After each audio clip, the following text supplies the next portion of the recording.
Today, we will talk about family-wise error rate in hypothesis testing. We have been working with a situation in which we have just one hypothesis test. I mean, we have two hypotheses, but just one test, right? Just one test. But there are some situations in which we might have more than one test. For example, what if you want to test, you work for a pharmaceutical company, and you want to test 10 different drugs in a row to see if they are all effective or some of them are not effective. So if you want to study these hypotheses, so you have multiple tests.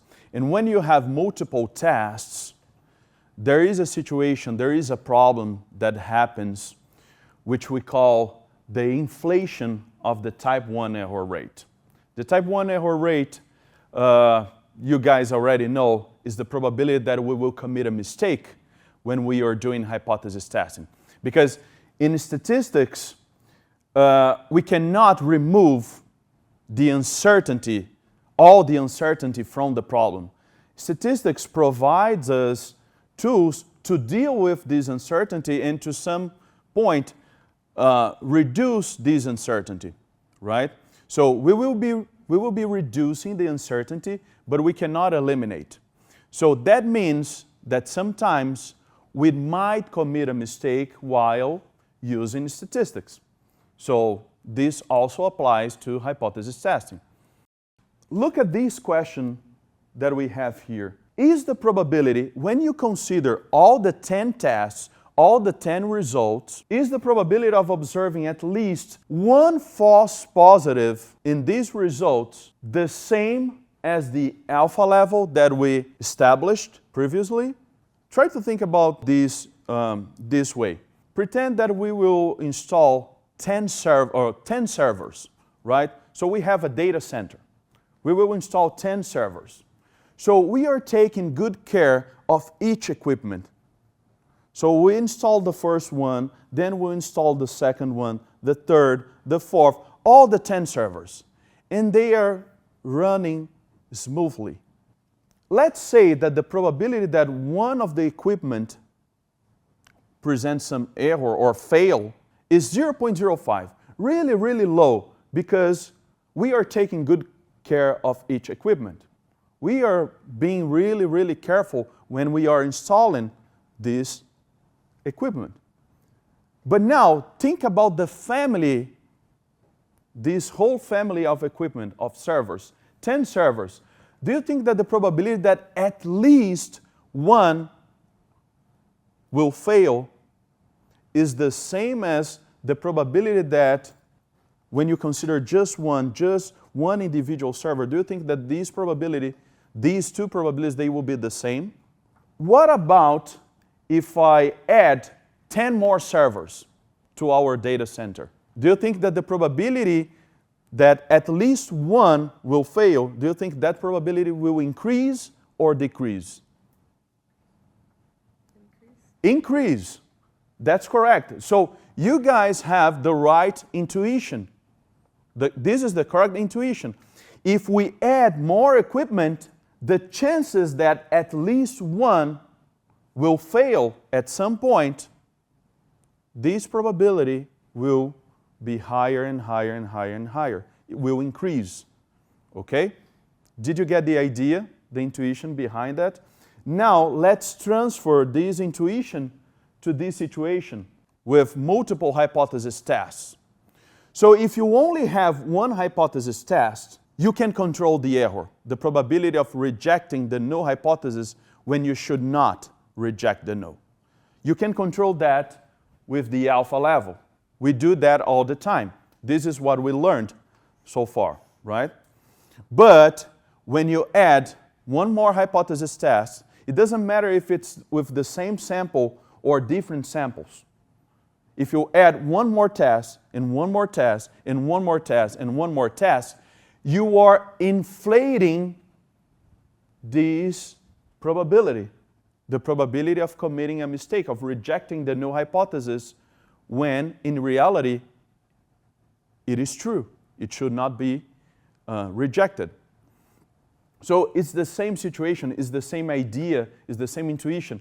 If instead of 10 tests, you decide to, I don't know, make 100 tests in a row, that will increase the probability of observing a false positive even more.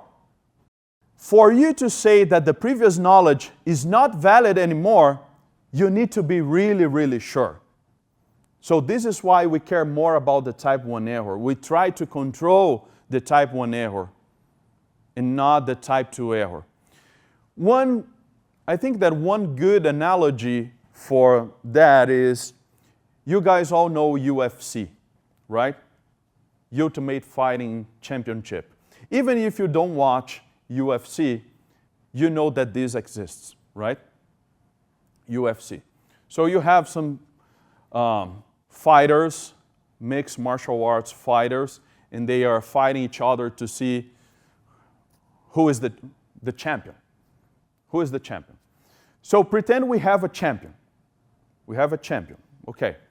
Then we have the challenger. If the challenger does not defeat the champion in a very convincing way, the referees will not give the fight to the challenger. So if the challenger does not win by knockout or technical knockout, submission, something like that, or with, I don't know, twice as much points than the champion, the fight will go to the champion.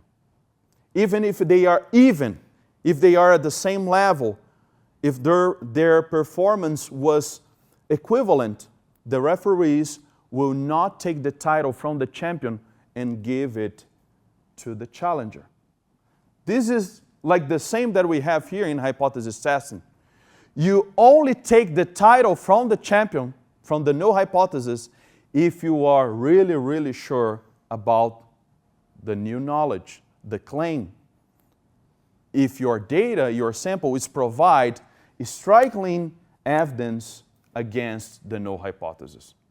So this app, we are comparing the number of tests with the family-wise error rate. So we can control the number of tests. This is the first slider. And we can also control the alpha level. Okay? So take a look at this. I will fix the number of tests at 1. So just 1. This is the situation that we already knew before this lecture. 1 test and an alpha level of 0.05. I will run the simulation. So the family-wise error rate is this red dashed line here. The alpha level, you can say that the alpha level is at 0.05. They are the same. So the expected family-wise error rate is just equal to the alpha level because you just have 1 test. So the family is 1, so alpha level and family-wise error rate, they are the same. So this is why you see the red dashed line crossing the blue point here. Okay, now what happens when I increase the number of tests to 2, or let's use 5? So you see, you fixed the significance level, the alpha, at 0.05. But with 5 multiple tests, the family-wise error rate is higher than 0.2. Now let's see with 10 tests, just like our example. 10 tests. 9, 10. What is this? 0.401. Slightly higher. Now, let's pretend that we are conducting 100 tests. What happens with the probability of observing at least 1 false positive? It is certain. You will commit a mistake. You will commit a mistake. You see, it's close to 1.